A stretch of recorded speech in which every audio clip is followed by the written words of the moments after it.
The dusty trail beneath Beatrice Nash's worn boots had become as familiar as breathing, and that terrified her more than any outlaw or wild animal ever could. She had been moving for 6 years now, ever since her 18th birthday, when she realized that staying in one place meant letting people see through the carefully constructed walls she had built around her heart. The Colorado Territory stretched before her in 1878, wild and untamed, much like herself, and Fort Garland sat nestled at the base of the Sangre de Cristo Mountains, like a promise she was not sure she wanted to keep. The settlement was smaller than she had expected, a collection of weathered buildings that seemed to cling to existence through sheer stubbornness. Beatrice adjusted the pack on her shoulders and felt the familiar weight of everything she owned pressing against her spine. A saloon, a general store, a blacksmith, and what looked like a trading post comprised most of the main street. She counted maybe 24 buildings total, which meant this would be another brief stop. 3 weeks, maybe 4 if the work was good. That was her rule. Never long enough for roots to take hold, never long enough for anyone to matter. The general store needed help. The sign in the window was hand-painted and crooked, just like everything else in this frontier town. Beatrice pushed through the door, and a small bell announced her arrival. The woman behind the counter looked up with tired eyes that had seen too many hard winters. "Help you?" the woman asked, her voice neither welcoming nor hostile, just existing in that space between. "Sign says you are hiring," Beatrice said, keeping her voice steady and professional. This part she had practiced in 100 towns before Fort Garland. The woman, who introduced herself as Mrs. Cordelia Hayes, looked Beatrice up and down with the practiced eye of someone who had learned to read people quickly in order to survive. "You run from something, or run to something?" "Neither. I just prefer moving." Mrs. Hayes nodded slowly as if this answer satisfied some internal calculation. "Pay is room and board plus $2 a week. You work sunrise to sunset 6 days, Sundays off. Stock shelves, help customers, keep the place clean. No stealing, no bringing men around, no trouble. Can you read and cipher?" "Yes, madam." "Then you start tomorrow. Room is upstairs, last door on the left. It is not much, but the roof does not leak and there are no rats. Mostly." Beatrice felt the familiar mixture of relief and resignation settle over her shoulders. Another job, another temporary home, another place she would leave without looking back. She thanked Mrs. Hayes and climbed the narrow stairs to inspect her new quarters. The room was exactly as advertised, small and sparse with a narrow bed, a washstand, and a single window that looked out over the mountains. Those mountains rose like jagged teeth against the sky, still capped with snow even though it was late May. Something about them made her chest feel tight. She unpacked her few belongings with practiced efficiency. 2 changes of clothes, a hairbrush, a small tin that held her savings, and a book of poetry that she had carried so long the cover had worn smooth. The poetry had been her mother's, one of the few things Beatrice had taken when she left Illinois all those years ago. She did not read it often, but knowing it was there provided a strange comfort she refused to examine too closely.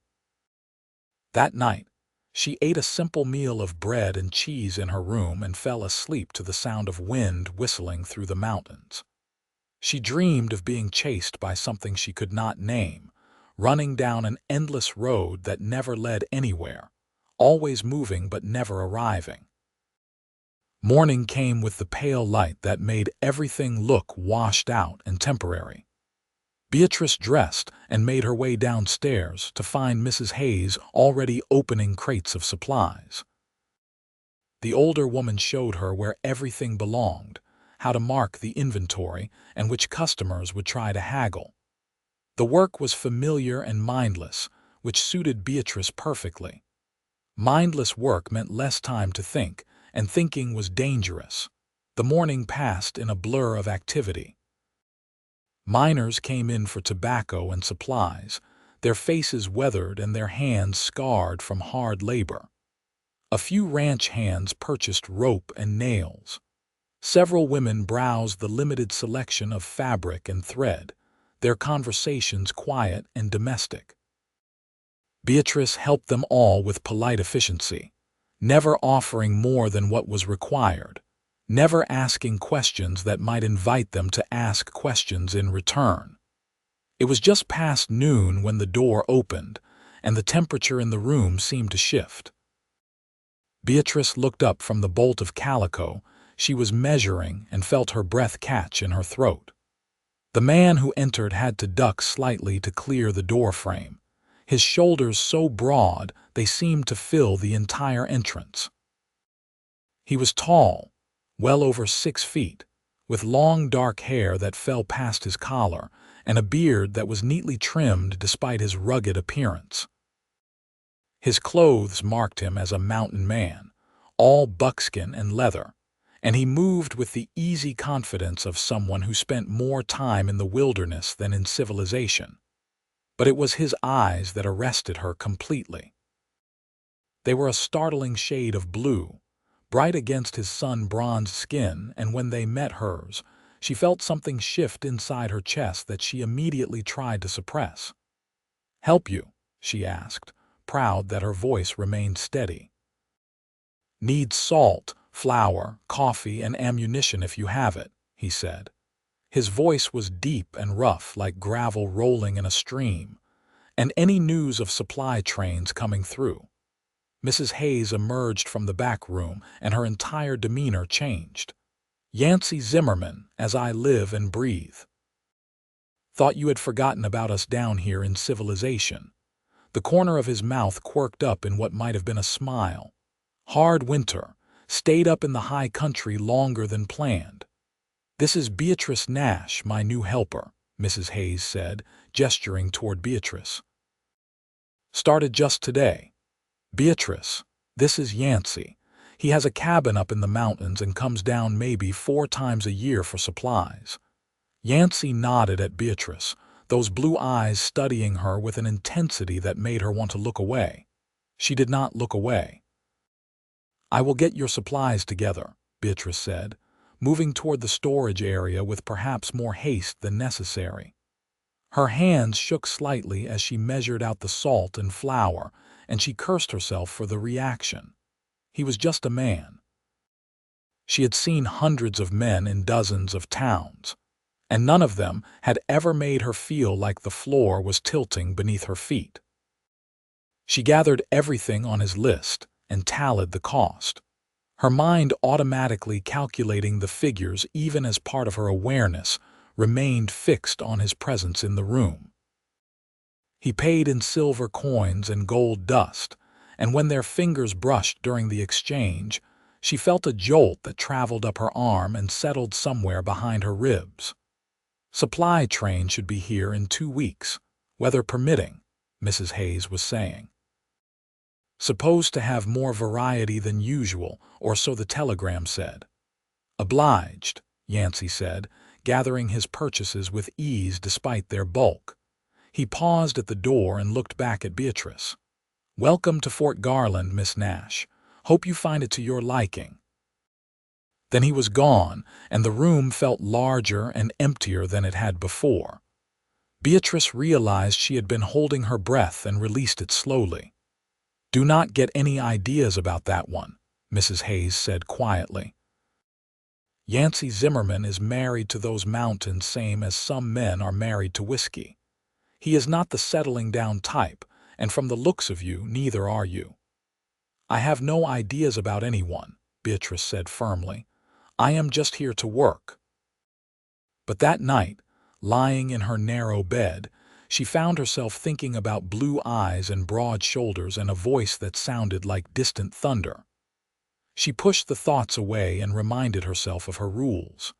Never stay, never connect, never let anyone close enough to hurt you.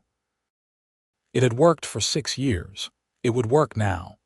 The next 2 weeks passed in steady routine. Beatrice learned the rhythm of the store, the names of regular customers, the peculiarities of Fort Garland life. She was polite but distant, helpful but never friendly. When the other shop girls invited her to a church social, she declined. When one of the ranch hands asked if he could walk her home, she refused. When Mrs. Hayes tried to draw her into conversation about her past, Beatrice deflected with practiced ease. But she thought about Yancy Zimmerman more than she wanted to admit. She found herself wondering what his life was like up in those mountains, what kind of man chose solitude over society, whether he ever got lonely. These thoughts irritated her, because they suggested a curiosity that felt dangerous. The supply train arrived on a Tuesday, bringing with it the usual excitement that accompanied any break in the frontier monotony. Beatrice helped unload crates and catalog inventory, her muscles burning from the unaccustomed labor. She was wrestling a particularly heavy box when strong hands suddenly lifted it from her grasp, as if it weighed nothing at all. "That is too heavy for you," Yancy said, settling the crate on the ground with easy strength. He was dressed the same as before, all buckskin and leather, and up close she could see the fine scars that marked his hands and forearms. These were the hands of a man who worked hard and lived harder. "I was managing," Beatrice said, trying not to notice the way his muscles flexed beneath his shirt. "Did not say you were not, just said it was too heavy." There was a difference in those statements that she appreciated. He was not questioning her capability, just offering assistance. She nodded her thanks and stepped back as he lifted the crate and carried it inside with the same ease most men would show carrying a loaf of bread. "Thought you only came down 4 times a year," she said before she could stop herself. He glanced at her, and there was something in his eyes that might have been amusement. "Usually do, but I was thinking maybe I've been spending too much time alone in the mountains. Figured I would try being social. How is that working out for you?" "Better than expected." The way he said it, looking directly at her, made heat rise in her cheeks. She turned away and busied herself with inventory lists, but she could feel his presence like a physical thing.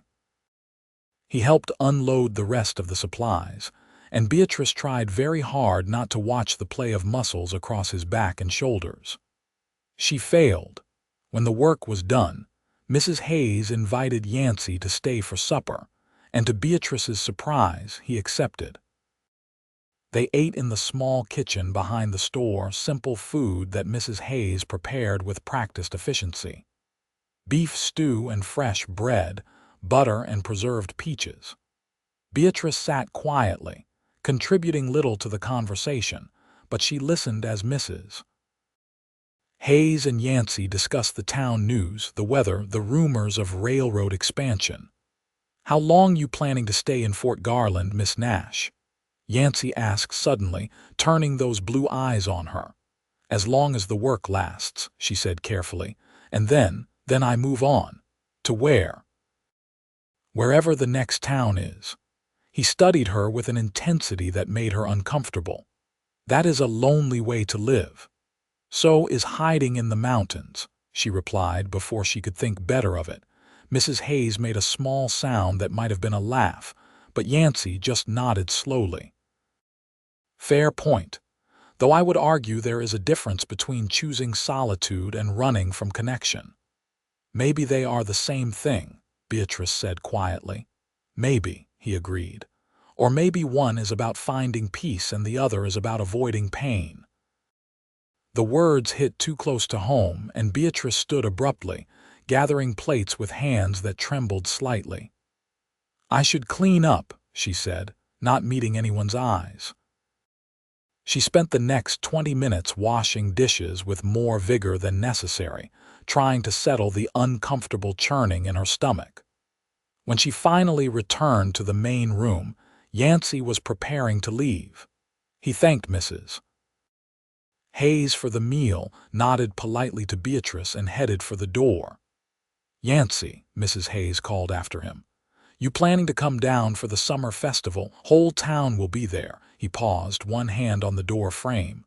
"When is it?" "3 weeks from Saturday." "I will think on it," he said, and then he was gone. Beatrice told herself she did not care whether he came or not. She told herself this repeatedly over the next 3 weeks as she continued her work at the store. She was good at her job, efficient and reliable, and Mrs. Hayes seemed satisfied with her performance. The routine should have been comforting. Instead, she felt restless in a way she had not experienced in years. The summer festival was exactly what she expected, a combination of practical necessity and desperate entertainment. There were competitions for shooting and horseback riding, booths selling food and crafts, music and dancing in the town square. Beatrice had planned to avoid the whole affair, but Mrs. Hayes insisted she take the day off and enjoy herself. "You have been working yourself half to death," the older woman said firmly. "Go, dance. Eat something you did not cook yourself. Be young for one day." So Beatrice found herself walking among the booths, watching families and couples enjoy the rare celebration. Children ran wild, their laughter bright against the dusty streets.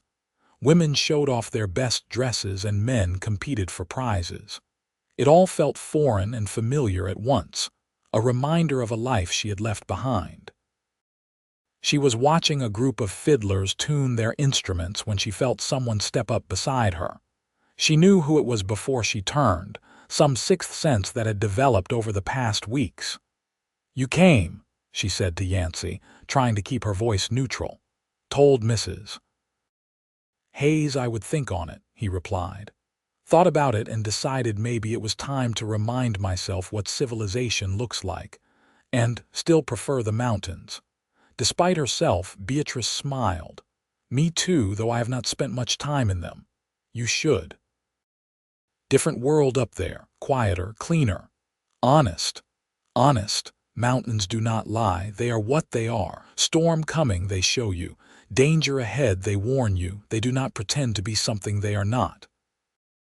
Beatrice thought about all the towns she had passed through, all the people she had lied to about who she was and what she wanted. "That sounds nice," she admitted quietly. The music started then, a lively reel that had couples moving toward the makeshift dance floor. Yancy looked at her, and she saw something uncertain in his expression, a vulnerability that sat strangely on such a powerful man. "I am not much for dancing," he said, "but if you were willing, I would try." Every instinct told Beatrice to refuse. Dancing meant touching. Touching meant connection. Connection meant danger. But she found herself nodding anyway, and then his hand was on her waist, and her palm was pressed against his, and they were moving among the other couples. He had lied about not being much for dancing. He moved with surprising grace for such a large man, guiding her through the steps with gentle confidence. His hand on her waist was warm and steady, and she could feel the strength in it, the calluses that spoke of hard work and harder living. Up close, she could see the flecks of gray in his dark hair, the fine lines around his eyes. He was older than her, maybe by 10 years, but there was something timeless about him, as if the mountains had marked him with their ancient permanence. "How old are you?" she asked without thinking. 32, he said. "Too old to be dancing with a girl like you." "I am 24, she said. "Hardly a girl, fair enough. How long have you been wandering?" 6 years. "That is a long time to be alone." "I am not alone, I meet people all the time."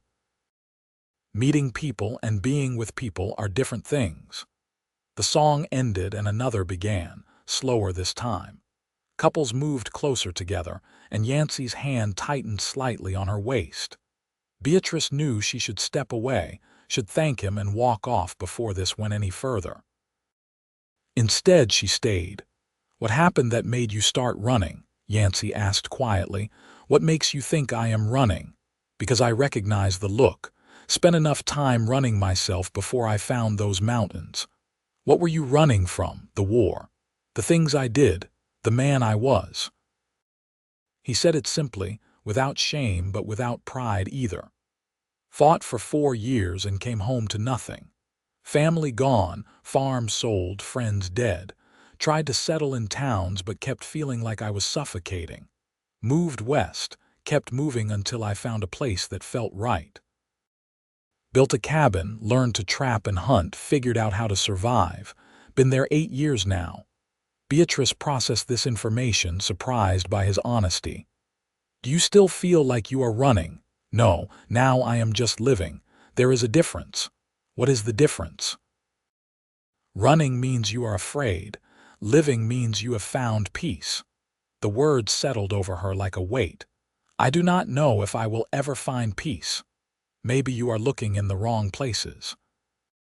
The song ended and Beatrice stepped back, suddenly overwhelmed by the proximity and the conversation and the way her heart was beating too fast.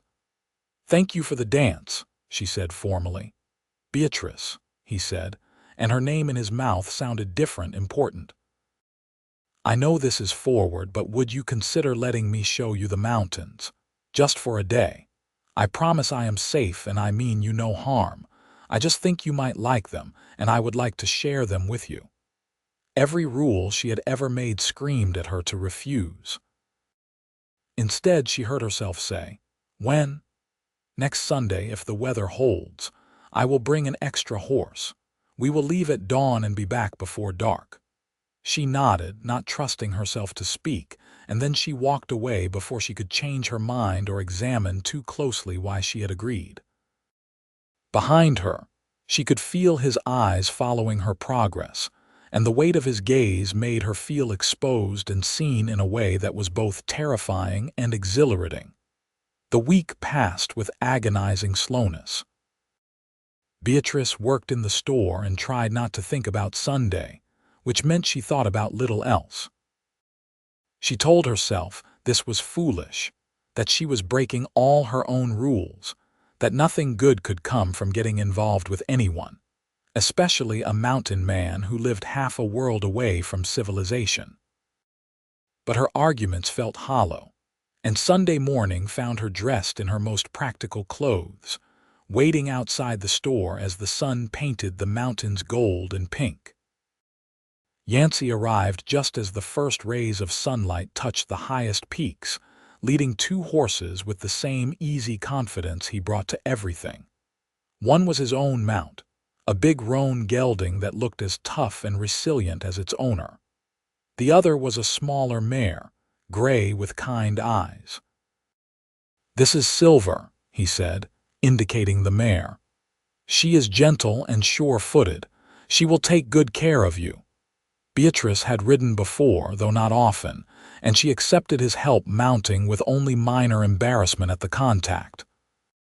His hands on her waist were brief and professional, but she felt the warmth of them long after he had swung up onto his own horse. They rode out of town as the settlement woke around them, heading toward the mountains that had loomed over Beatrice's thoughts for weeks. Up close, they were even more impressive, rising in great jagged peaks that seemed to scrape the sky. Yancy led them on a trail that wound upward through pine forests and across meadows bright with wildflowers. The air grew thinner and cooler as they climbed, and Beatrice found herself breathing deeper, as if trying to draw some essential quality from the altitude. "You doing all right?" Yancy called back to her. "Yes," she said, and realized it was true. Her legs ached from the unfamiliar riding position, and her lungs burned slightly from the thin air, but she felt more alive than she had in months. They rode for hours, stopping occasionally to rest the horses or admire a particularly stunning view. Yancy pointed out landmarks and wildlife, his knowledge of this terrain absolute and intimate. He showed her where elk came to drink, where bears denned in winter, where eagles nested in the high crags. He spoke about the mountains the way some people spoke about lovers, with reverence and deep affection. Around midday, They reached a clearing beside a stream so clear Beatrice could see every stone on the bottom. Yancy dismounted and helped her down, and for a moment they stood close enough that she could smell the scent of pine and leather that clung to him. "This is one of my favorite places," he said quietly. "Thought you might like it." He spread a blanket on the ground and unpacked food from his saddlebags. Fresh bread, cheese, dried venison, and early strawberries that must have cost him a fortune at the store. They ate in comfortable silence, the only sounds the rushing water and the wind in the trees. "Why did you invite me here?" Beatrice asked finally. Yancy was quiet for a long moment, his blue eyes fixed on the mountains. "Because from the first moment I saw you, I recognized something, a kind of loneliness that matches my own. And I thought maybe we could be lonely together for a while, which is better than being lonely alone." "I am not lonely," Beatrice said automatically. "Yes, you are. You are so lonely it radiates off you like heat from a fire. I see it because I was the same way before I found this place."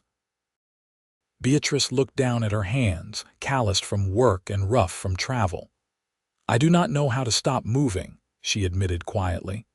"Every time I stay somewhere, I start to feel trapped, like the walls are closing in, so I leave before it gets too bad." "What are you afraid will happen if you stay?" "That I will get comfortable. That I will start to care about people. That they will start to care about me. And then they will see that I am not worth caring about, and it will hurt worse than if I had just left in the first place." The words tumbled out before she could stop them.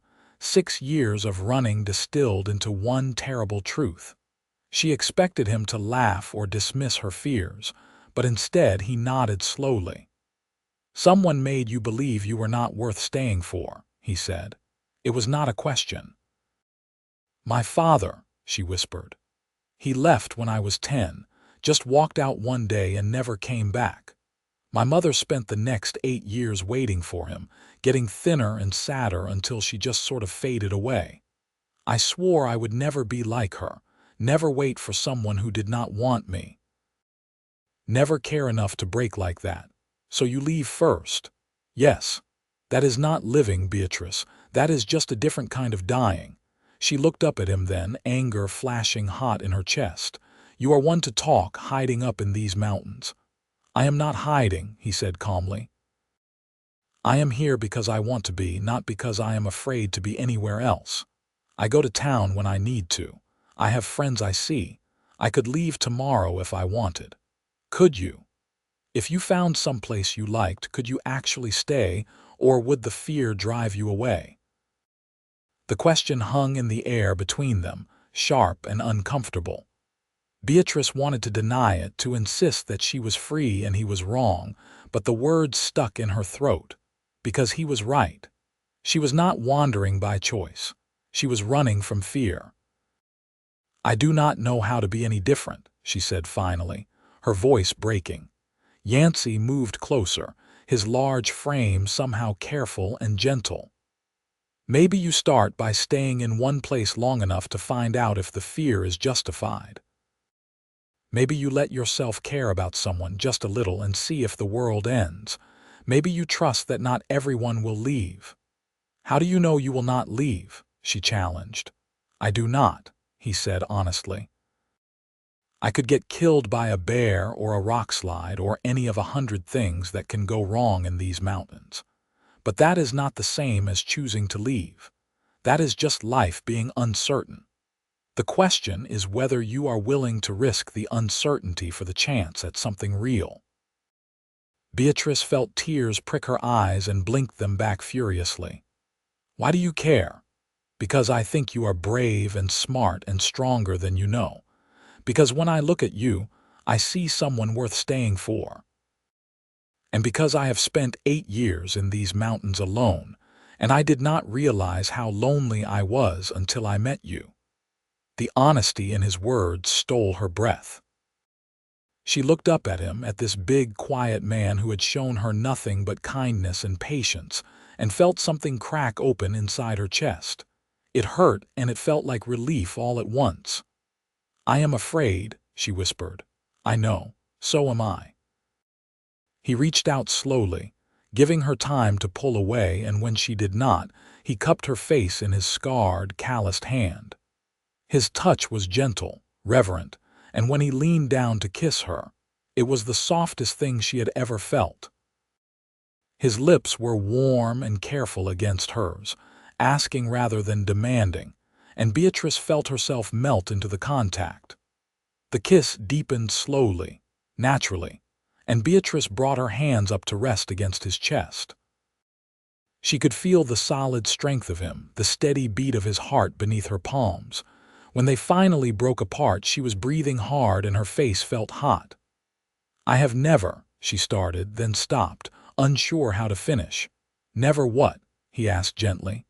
"Never let myself feel like this. Never wanted to stay before. And now I am terrified, and I want to run, and I want to stay all at the same time." He smiled, and it transformed his whole face, making him look younger and more approachable. "That sounds about right for falling in love. At least, that is what I have heard." "Is that what this is?" she asked, her voice barely above a whisper. "I think it might be. For me, anyway. I know it is fast, and I know you have your own path to walk. But I want you to know that if you ever decide to stop wandering, there is a place for you here. With me. For as long as you want it." The enormity of the offer made her dizzy. "You do not even know me." "Then stay and let me know you. Stay and learn about me.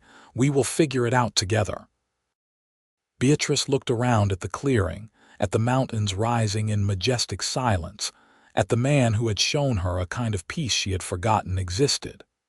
She thought about her room above the general store, her perpetual packing, the endless series of towns that blurred together in her memory.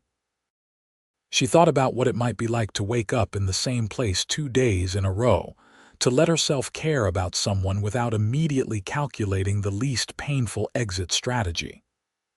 "I do not know if I can," she said honestly. "Then do not decide now. Just stay in Fort Garland a while longer.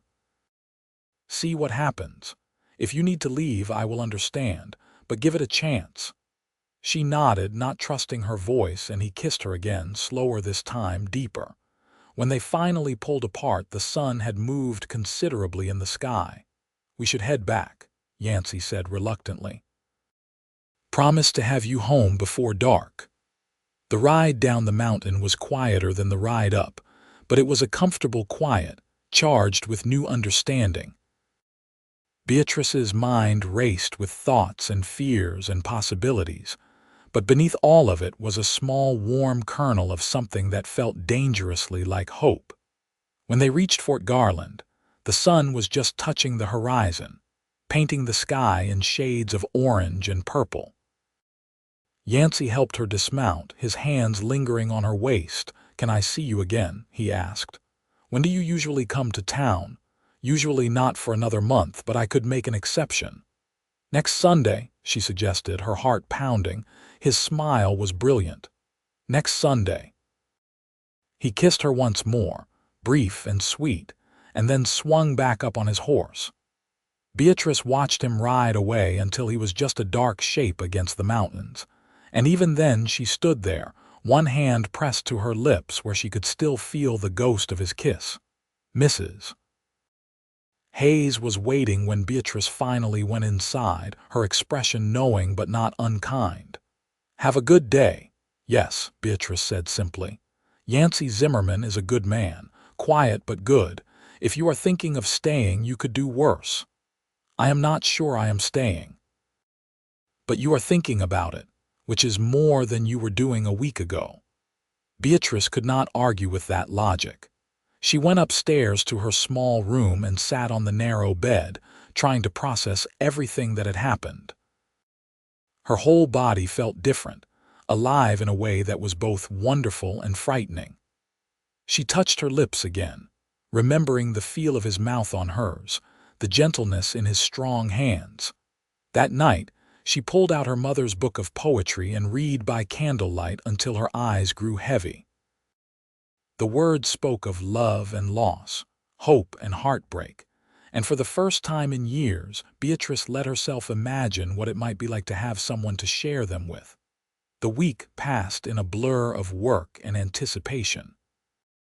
Beatrice tried to focus on the store, on the customers and inventory and daily routine, but her mind kept drifting to blue eyes and mountains, and the way Yancy had looked at her like she was something precious.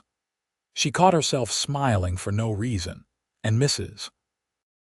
Hayes noticed but said nothing, just watched with quiet approval. Sunday came with clear skies and warm sunshine. Yancy arrived exactly when he said he would, and this time Beatrice was ready, dressed and waiting with barely contained excitement. They rode out together, and he took her to a different place, a high meadow where deer grazed among flowers. They talked for hours, sharing stories and dreams and fears. He told her about the war, about the friends he had lost, and the nightmares that had driven him into the wilderness. She told him about her father's abandonment, her mother's slow decline, the desperate need to keep moving that had defined her adult life. "You ever regret it?" she asked him. "Choosing to live alone?" "I did not think I was choosing to be alone forever," he said thoughtfully. "Just until I found someone worth sharing it with. I figured if that never happened, I would rather be alone in a place I loved than lonely in a crowd. But I always hoped." "For what?" "For someone like you. Someone who understands that home is not always a building or a town. Someone who sees the beauty in wild places and quiet moments. Someone brave enough to be themselves."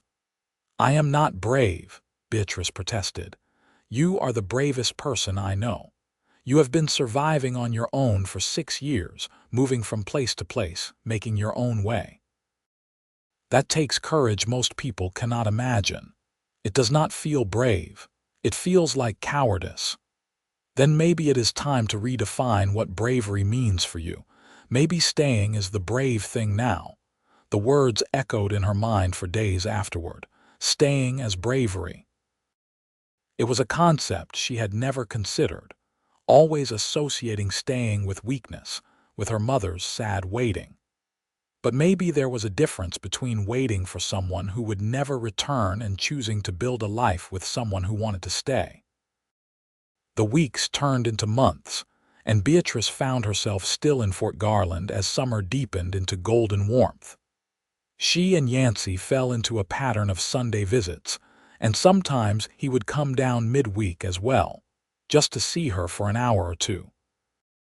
They explored the mountains together, and he taught her about the wilderness with patient thoroughness. She learned to read animal tracks, to identify edible plants, to move quietly through the forest. She learned that he was funny in a dry, understated way, that he loved poetry as much as she did, that he could be surprisingly tender despite his rough exterior. And she learned that she was falling in love with him, deeply and irrevocably, in a way that terrified and thrilled her in equal measure. One evening in late August, as they sat beside a mountain stream watching the sunset paint the sky in impossible colors, Yancy took her hand in his. "I have something to ask you," he said quietly. "And I want you to know there is no pressure. You can say no and nothing will change between us." Beatrice's heart began to pound. "What is it?" "I want you to come see my cabin, where I live. I want you to see all of it, all of me, and then I want you to decide if you could ever imagine staying, not just in Fort Garland, but with me, building a life together." The question hung in the air between them, enormous and impossible and exactly what she wanted. "When?" "Next weekend. We would leave Saturday morning, stay the night, come back Sunday evening. Separate sleeping arrangements, of course. I respect you too much to assume anything. But I want you to see what our life could look like, if you chose it." Beatrice thought about all the reasons she should say no, all the ways this could end in heartbreak. Then she thought about the past 3 months, about Sunday rides and stolen kisses, and feeling more at home than she had in 6 years. "Yes," she said, and felt the words settle into her bones like a decision finally made. The smile that broke across his face was worth every ounce of fear churning in her stomach. He pulled her close and kissed her deeply, his strong arms wrapping around her like a promise of safety. When they broke apart, both breathing hard, his eyes were bright with emotion. "I love you," he said simply. "I know it is soon, and I know you might not be ready to say it back, but I wanted you to know." "I love you too," Beatrice whispered, and felt something unlock inside her chest, some tight knot of fear and pain unraveling. "I am terrified, but I love you." "We will be terrified together," he said, and kissed her again. The week leading up to their trip was the longest of Beatrice's life. She worked in the store and tried not to count down the hours, but time seemed to move with agonizing slowness. Mrs. Hayes noticed her distraction and finally cornered her on Thursday afternoon. "You are going to see his cabin," the older woman said. It was not a question. "Yes, this weekend. And you are thinking about staying with him." "I am thinking about it." Mrs. Hayes nodded slowly, her eyes kind. "You will need warmer clothes if you are planning to live in the high country.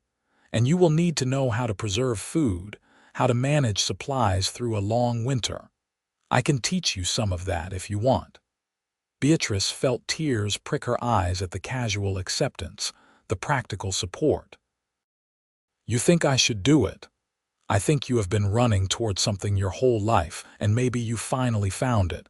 I think Yancy Zimmerman is a good man who will treat you right, and I think you deserve to be happy." Mrs. Hayes paused, then added quietly, "But it will be hard. Mountain life is not easy, especially in winter. You will be isolated, dependent on him for survival. You need to be sure." "How do I be sure?" "You do not. You just decide the risk is worth it and take the leap." Saturday morning dawned clear and perfect, and Beatrice met Yancy at the edge of town with a small pack containing everything she thought she might need. He had brought Silver again, and the mare whickered softly in greeting as if recognizing her. "Ready?" Yancy asked, his eyes bright with anticipation and nervousness. "Ready," Beatrice confirmed, and they set off into the mountains.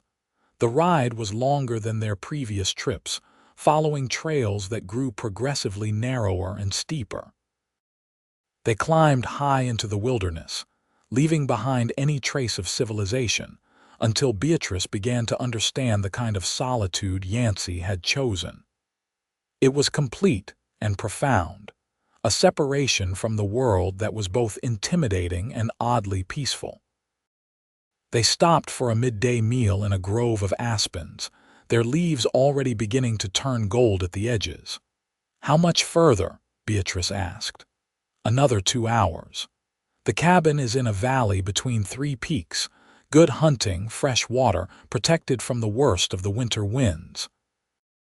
"I chose the location carefully. Do you ever get lonely up here?" "Used to," he admitted. "First few years were hard, but I learned to appreciate the quiet, to find satisfaction in simple things. And I always knew I could come to town if I needed company. It was a choice, not a prison."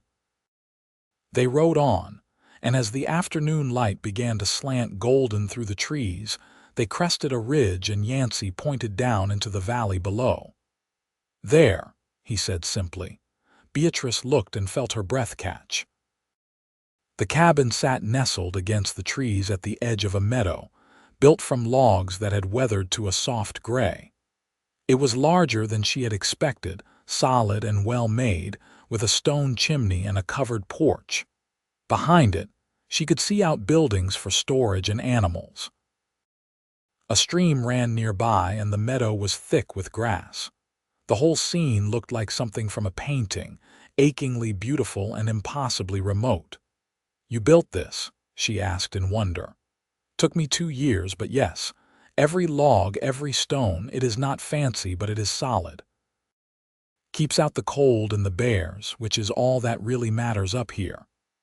They rode down into the valley, and as they got closer, Beatrice could see the care that had gone into the construction. The logs were fitted tightly, the roof was well shingled, the porch was swept clean.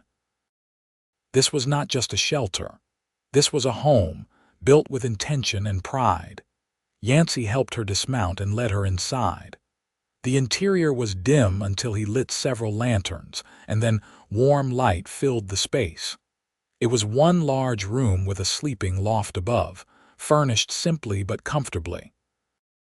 There was a large fireplace with a cooking area, a solid table with 2 chairs, shelves lined with books and supplies, a rocking chair by the hearth.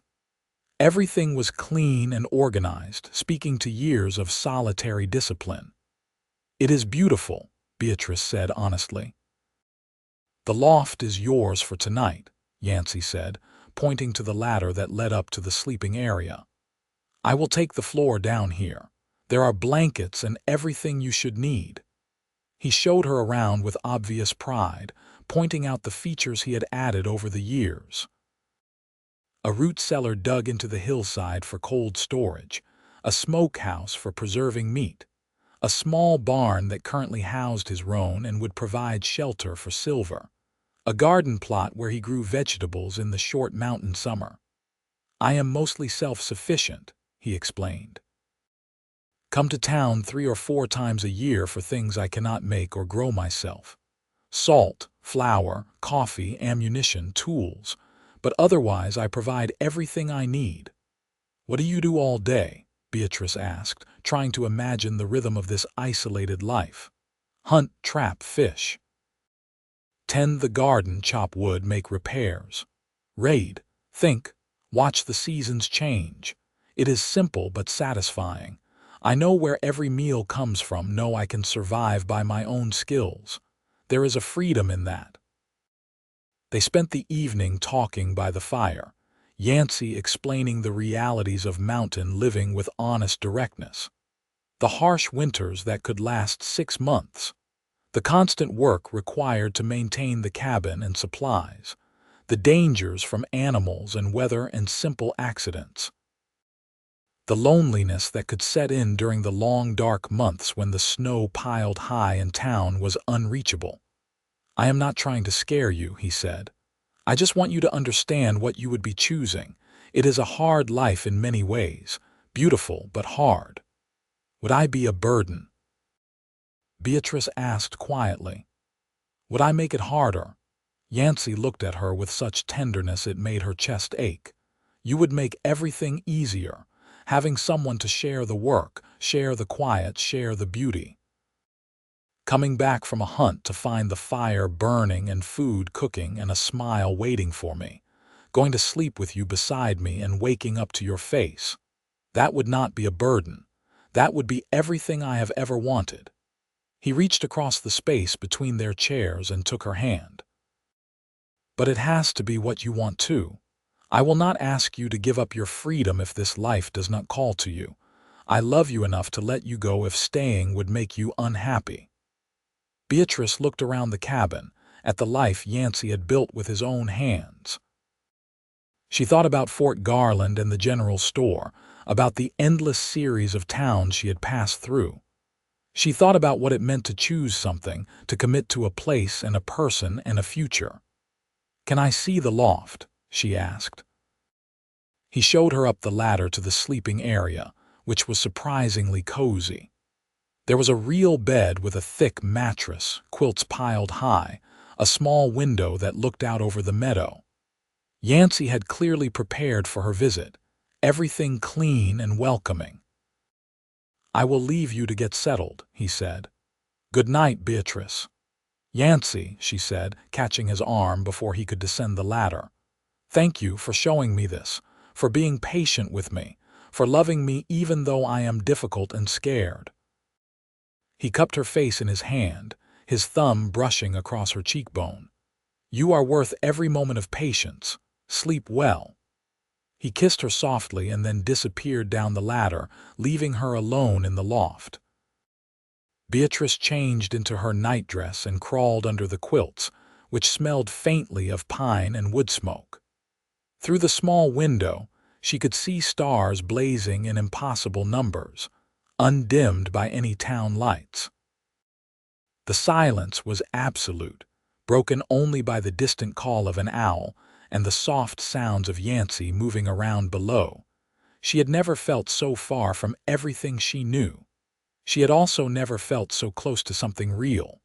Morning came with birdsong and golden light streaming through the window. Beatrice dressed and climbed down the ladder to find Yancy already up, cooking breakfast over the fire. He looked different in the morning light, more relaxed and at home than she had ever seen him in town. "Morning," he said with a smile. "Hope you are hungry." They ate eggs from his chickens and bread he had baked, washed down with strong coffee. Then he took her out to show her more of the valley, pointing out his trap lines and favorite fishing spots, the places where berries grew thick in summer and where deer came to graze. He moved through this landscape with absolute confidence, and Beatrice watched him, seeing clearly how much this place was a part of him. "You really love it here," she said. "I do, but I would love it more with you." They spent the day exploring, and Yancy taught her practical skills she would need if she stayed. How to tell if a trap had been disturbed by animals, how to gut and clean a fish, how to identify the signs of bears or mountain lions.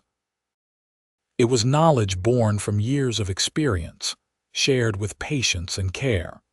As the sun began to set, they stood on a high ridge overlooking the valley, the cabin small and perfect below them. Yancy wrapped his arms around her from behind, and Beatrice leaned back against his solid warmth. "I want to stay," she said quietly. She felt him go still behind her. "You mean visit more often?" "No, I mean stay, live here with you, build a life together." He turned her in his arms, his eyes searching her face. "Are you sure? You do not have to decide now. You can think about it, take your time." "I have been thinking about it for months. Every time I imagine leaving Fort Garland, leaving you, it feels wrong. Like I would be walking away from the only real thing I have ever found. I am still scared, but I am more scared of running for the rest of my life." "Beatrice," he breathed, and then he was kissing her, deep and passionate, his hands tangling in her hair. She kissed him back with everything she had, pouring 6 years of loneliness and fear and desperate hope into the contact. When they finally broke apart, both breathing hard, his eyes were bright with unshed tears. "I will spend every day making sure you never regret this choice," he promised. "I know," she said simply, and realized she believed it. They rode back to Fort Garland the next day, but everything felt different now. Beatrice was not returning to her temporary room above the store. She was going back to settle her affairs, to prepare for a new life. The thought should have terrified her. Instead, it felt like relief. Mrs. Hayes took the news with her usual practical grace. "I figured as much when you came back with that look on your face. When are you leaving?" "2 weeks. I want to help you find a replacement and make sure everything is in order." "Beatrice, you do not owe me anything. You have been a good worker, but this is your life. Take it." But Beatrice insisted on staying the 2 weeks, partly out of responsibility and partly because she needed the time to prepare. Yancy came to town 3 more times during that period, each visit bringing supplies or equipment she would need. He also brought her gifts, small things that showed how much thought he had put into their future together. A warm winter coat lined with rabbit fur, a pair of sturdy boots, books he thought she would enjoy. A beautiful quilt his mother had made, one of the few possessions he had kept from his old life. "I want you to have this," he said when he presented the quilt. "My mother made it for her wedding, and I have been saving it for when I had someone to share it with." Beatrice ran her hands over the intricate stitching, feeling the weight of the gesture. "Are you asking me to marry you?" "Eventually, yes. But I figured we should probably live together first, make sure you do not get tired of my company." Though if you wanted to marry before we go up to the cabin, I would not object." "I think I would like that," Beatrice said softly, "to start our life together properly married." So on a bright September morning with Mrs. Hayes and a few townsfolk as witnesses, Beatrice Nash became Beatrice Zimmerman in a simple ceremony at the small church in Fort Garland. She wore her best dress and carried wildflowers Yancy had picked from the high meadows. He wore new clothes purchased for the occasion, his long hair neatly trimmed and his beard carefully groomed. When the minister pronounced them husband and wife, Yancy kissed her with such tenderness that several of the watching women dabbed at their eyes. They spent their wedding night in Beatrice's small room above the store, and she finally understood what it meant to be truly intimate with another person, to share not just bodies but hearts and souls. Yancy was gentle and patient, taking his time, making sure she felt cherished and safe. Afterward, lying in his arms in the narrow bed, Beatrice felt a peace she had never known. "No regrets," he murmured against her hair. "None," she said honestly. Only that I did not find you sooner." The next morning they packed the last of her belongings and said their goodbyes. Mrs. Hayes hugged her tightly, whispering, "Be happy, girl. You deserve it." Then they were riding out of Fort Garland, leaving behind the last traces of Beatrice's wandering life. She did not look back. Her future was ahead in the mountains with the man who loved her. The first months of married life in the high country were an adjustment. Beatrice had to learn 100 new skills, from managing the root cellar to helping with the trap lines to cooking over an open fire. She burned meals and made mistakes, and occasionally felt overwhelmed by the isolation. But Yancy was patient, teaching without judgment, and slowly she began to find her rhythm. She also discovered that she loved the mountains in a way she had never expected. Loved the clarity of the air and the silence broken only by wind and wildlife. Loved waking up to Yancy's warmth beside her and falling asleep to the sound of his breathing. Loved the simple satisfaction of work done well and meals earned through effort. As autumn deepened into winter, they prepared for the long, cold months ahead. They smoked and preserved meat, stored vegetables in the root cellar, chopped enormous quantities of wood. Yancy taught her how to read the weather, how to anticipate storms and prepare accordingly. When the first major snow came in early November, they were ready.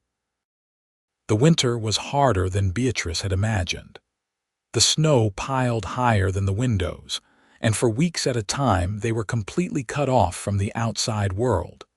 The days were short, and the nights were long, and sometimes the cold was so intense it felt like a physical presence. But there was also a beauty to it, a stark magnificence that took her breath away. And there was Yancy, constant and warm and utterly dependable. They spent the long winter evenings reading aloud to each other, playing cards, talking about everything and nothing. Yancy taught her to play chess, and she discovered she had a talent for it. She taught him the poems from her mother's book, and he memorized his favorites. They made love slowly and often, learning each other with patient thoroughness. One night in January, with a blizzard howling outside and the fire burning bright, Yancy pulled her close and said, "Are you happy?" Beatrice thought about the question seriously. She thought about the life she had left behind, the constant moving and lonely nights and fear of connection. She thought about where she was now, snowbound in a mountain cabin with a man who loved her completely. "Yes," she said simply, "I am happier than I ever thought possible." "Good," he said, kissing the top of her head, "because I want to ask you something." "What?" "How would you feel about having children? Not right away necessarily, but eventually. I know we have not talked about it much, but I would love to have a family with you if that is something you want." Beatrice had not let herself think about children in years, convinced that her wandering life made such dreams impossible. But now, safe and warm and loved, she could imagine it. A child with Yancy's blue eyes, teaching a son or daughter to love these mountains the way they did. Building something that would last beyond their own lives. I would like that, she said softly. I would like that very much. Spring came slowly to the high country, but when it finally arrived, it was glorious. The snow melted in rushing streams. Wildflowers carpeted the meadows, and animals emerged from their winter dens. Beatrice and Yancy worked together to plant the garden and repair damage from winter storms. They were a good team, falling into easy cooperation born from months of learning each other. In May, Yancy made his first trip down to Fort Garland to trade furs and get supplies. He offered to take Beatrice with him, but she declined. "I will stay here," she said. "This is home now." He looked at her with such love it made her chest ache. "I will be back in 2 days." "I know," she said, and kissed him goodbye without fear. Because she trusted him to return, trusted in the life they had built together. While he was gone, Beatrice kept herself busy with garden work and cabin maintenance. But she also found herself noticing things she had not paid attention to before. The way her monthlies were late, the slight tenderness in her breasts, the odd queasiness she felt in the mornings. By the time Yancy returned, she was fairly certain, but she waited another month to be sure before telling him. They were sitting on the porch one evening, watching the sunset paint the peaks in shades of rose and gold, when she took his hand and placed it on her still flat belly. "We are going to have a baby," she said quietly. Yancy went completely still, his hand splayed across her stomach. Then he turned to her with eyes shining with tears. "Truly, truly. I think maybe around December or January." He pulled her into his arms, holding her as if she were made of glass. "I love you," he whispered. "I love you so much." The pregnancy progressed smoothly through the summer and fall. Beatrice grew round and ungainly, but Yancy treated her like she was the most beautiful thing he had ever seen. He took over the heavier work without complaint and fussed over her constantly, making sure she was eating enough and resting enough. It drove her crazy and made her love him more all at once. In early November, before the heavy snows came, they made a trip to Fort Garland. Yancy wanted to have a doctor check on Beatrice and the baby, and he wanted to make sure they had extra supplies in case there were complications during the birth. The doctor pronounced both mother and baby healthy and strong, and they returned to the cabin with blankets and medicines, and a cradle that Yancy had ordered months before. The first contractions came on a cold December night when the snow was falling thick and fast. Yancy had prepared as best he could, reading everything he could find about childbirth, but when the moment came, Beatrice could see the fear in his eyes. "I am all right," she gasped between contractions. "Women have been doing this forever." "Not my woman," he said fiercely. "Not carrying my child." The labor was long and difficult, lasting through the night and into the next day. Yancy stayed with her the entire time, holding her hand, wiping her forehead, murmuring encouragement. When the pain was at its worst, Beatrice gripped his hand so hard she thought she might break it, but he never flinched. Finally, as the winter sun was setting, their son was born. He came into the world screaming lustily, red-faced and perfect. Yancy cut the cord with shaking hands and placed the baby on Beatrice's chest, and she looked down at the small miracle they had created and felt her heart expand in ways she had not known were possible. "He is perfect," she whispered, tracing one finger along the baby's downy cheek. "Just like his mother," Yancy said, his voice thick with emotion. They named him Thomas after Yancy's father, and he became the center of their world.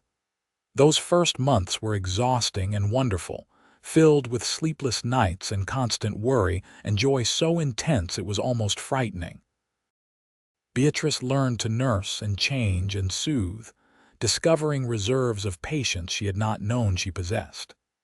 Yancy was a devoted father, taking over household tasks so Beatrice could rest, walking the floor with Thomas when he would not sleep, looking at his son with awe-struck wonder. The years that followed were full and rich. Thomas grew from a baby into a sturdy toddler, then a curious boy who loved the mountains as much as his parents did. Yancy taught him to track and hunt and read the weather.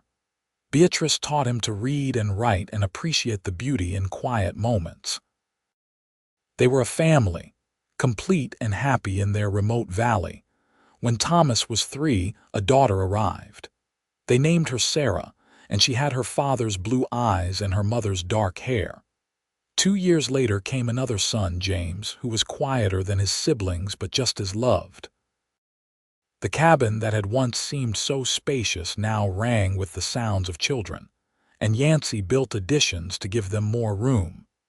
Beatrice sometimes thought about her old life, the endless wandering and lonely nights. It seemed like something that had happened to a different person. She had been so sure that staying meant weakness, that loving meant inevitable pain. But she had been wrong. Staying had been the bravest thing she ever did, and loving Yancy had brought her more joy than she had ever imagined possible. They still made trips to Fort Garland a few times a year, now with children in tow. Mrs. Hayes, now quite elderly, delighted in seeing the family Beatrice had built. The town had grown over the years with new buildings and new people, but the store remained, a constant in a changing world. "You look happy," Mrs. Hayes said during one visit, watching as Beatrice wrangled her 3 children. "I am," Beatrice said simply. "You were right. The risk was worth it." The children grew, and the years passed in the steady rhythm of mountain life. Thomas, the eldest, grew tall and strong like his father, and by the time he was 16, he was nearly Yancy's equal in tracking and hunting. Sarah was gentle and artistic, filling the cabin with drawings and songs. James was the quiet one, content to spend hours reading or watching the wildlife. When Thomas turned 20, he met a girl from Fort Garland and announced his intention to marry. Beatrice watched her son fall in love with the same intensity and certainty she had felt all those years ago, and she gave him her blessing with a full heart. The wedding was held in the mountain valley, with friends and family making the long journey up from town. It was a joyful celebration, and watching Thomas with his bride, Beatrice felt the circle completing itself.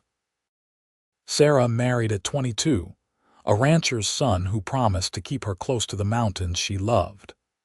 James chose a different path, heading east for education and eventually settling in Denver as a teacher.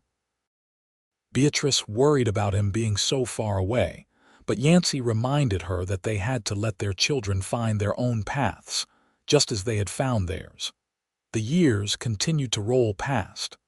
Grandchildren arrived, filling the valley with new life and laughter. Yancy's hair turned silver and lines deepened around his eyes, but he remained strong and vital, still climbing the mountains with easy confidence. Beatrice aged too, but she aged happily, surrounded by the life she had built. One evening, when they were both in their 60s and the sun was setting over the mountains in shades of purple and gold, they sat on the porch they had sat on countless times before. Their hands were clasped together, weathered and worn but still strong. "You ever regret it?" Yancy asked, echoing the question from their wedding night decades before.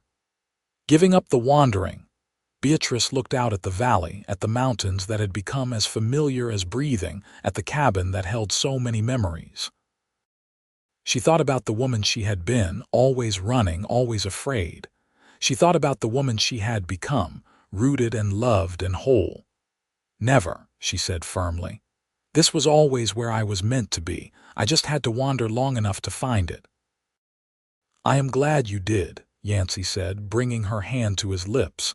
"Cannot imagine my life without you in it." "You do not have to," she said softly. "I am not going anywhere." And she meant it. After a lifetime of running, she had finally found her home. Not in a place, though she loved these mountains with fierce devotion. Not in a building, though the cabin held her heart.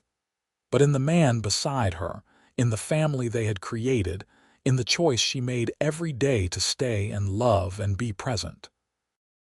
The wanderer had found her rest, and it was sweeter than any road she had ever traveled. As twilight deepened into night, they remained on the porch, watching the stars emerge one by one.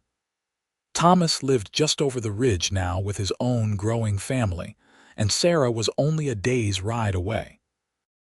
Even James made the journey from Denver several times a year, bringing his wife and children to experience the mountains that had shaped him. The valley was not empty anymore, not like it had been when Yancy first built his cabin all those years ago. It was full of life and love and the legacy they had created together, but it still held the peace and beauty that had first drawn them both to this wild place. "You know what I love most about these mountains," Beatrice said thoughtfully. "What is that?" "They taught me that standing still does not mean being stuck, that roots can be a source of strength rather than a trap. That home is not something you find by running away, but something you build by staying." Yancy pulled her close, and she rested her head against his shoulder, feeling the solid warmth of him, the steady beat of his heart. They had weathered everything together: harsh winters and difficult births, lean years and times of plenty, the joys of children growing and the sorrow of friends passing. Through it all, they had held onto each other, and that had made all the difference. The next morning brought news that Thomas's wife had gone into labor with their fourth child. Beatrice and Yancy made their way over the ridge to their son's cabin, where they found organized chaos. Thomas was trying to keep his 3 young ones occupied while also worrying about his wife. Beatrice took charge with the calm efficiency born from years of experience, sending Yancy off with the children while she helped with the birth. The baby, a girl, arrived in the early afternoon, healthy and strong. Beatrice held her newest grandchild and felt the familiar rush of love and wonder. This tiny person carried forward the legacy she and Yancy had started, another link in the chain of family and love. "What will you name her?" Beatrice asked her daughter-in-law. "Beatrice," the new mother said with a tired smile. "After her grandmother, if that is all right." Tears pricked Beatrice's eyes. "I would be honored." That evening, back in their own cabin, Beatrice told Yancy about the baby's name. He smiled and pulled her into his arms. "Another Beatrice in these mountains feels right." "Does it?" she asked. "Sometimes I still cannot believe this is my life, that I get to have all of this." "Believe it," he said firmly. "You chose this. You were brave enough to stop running and let yourself be loved. That is why you have all of this." The seasons continued their eternal cycle. Spring brought new life to the valley. Summer was full of hard work and long days. Autumn painted the aspens gold, and winter wrapped everything in white silence. Beatrice and Yancy grew older, but they grew older together, and that made the aches and pains easier to bear. When Beatrice was 68 and Yancy was 76, he fell ill with a fever that would not break. For 3 terrifying days, Beatrice nursed him with desperate intensity, refusing to let him slip away. Thomas wanted to ride for the doctor in Fort Garland, but the snow was too deep and the weather too dangerous. On the 3rd night, when Beatrice was exhausted and frightened and praying harder than she had ever prayed, the fever finally broke. Yancy opened his eyes and reached for her hand. "Still here," he whispered. "You better be," she said fiercely. "You promised me a life together, Yancy Zimmerman, and I am holding you to it." He recovered slowly, but he did recover. The illness had weakened him, though, and they both knew that their time was finite in a way it had not quite been before. They talked about moving down to Fort Garland, where medical help was closer, but neither of them could bear to leave the valley. "I want to die here," Yancy said one evening. "In the place I love with you beside me, that is all I ask." "Then that is what you will have," Beatrice promised, "but not for a long time yet," and he did have more time. Years, in fact. They watched more grandchildren arrive and grow. They celebrated their 50th wedding anniversary with all their children and grandchildren gathered in the valley, a massive celebration that lasted for days. They sat on their porch and held hands and watched the mountains change with the seasons. When Yancy finally passed, he was 83 and Beatrice was 75. It was a peaceful death, in his sleep on a spring morning, with Beatrice beside him as she had been for more than 5 decades. She woke to find him still and quiet, his face peaceful, and though her heart broke, she was grateful that he had gotten the death he wanted. They buried him in the valley he loved, on a hillside overlooking the cabin. The whole family gathered for the service, and even James made the long journey from Denver. They told stories and shared memories and celebrated a life well lived. After everyone left, Beatrice sat alone in the cabin that suddenly felt too large and too empty. She looked around at the life they had built together, at the chair where he used to sit, at the bed they had shared for so many years. The grief was enormous, a physical weight that made it hard to breathe, but she did not regret. Not for one moment did she regret choosing this life, choosing him. Yes, it hurt to lose him. It hurt more than anything she had ever experienced. But the alternative, never knowing this love, never building this life, would have been infinitely worse. Thomas came to check on her the next day, worried about leaving her alone. "You could come stay with us," he offered. "We have room." "I appreciate that, son," Beatrice said, "but this is my home. Your father and I built it together, and I am not ready to leave it yet." She stayed in the valley, tending the cabin and the garden, accepting visits from her children and grandchildren, but primarily living in solitude. In some ways, it was a return to the wandering days of her youth, just her and her thoughts and the wild places. But it was different now. She was not running. She was remembering, honoring, holding on to the love that had transformed her life. On warm days, she would walk up to Yancy's grave and sit beside it, talking to him about the grandchildren and the weather and everything she missed about him. On cold nights, she would sit by the fire and read from the poetry book that had traveled so far with her, the words more meaningful now than they had ever been.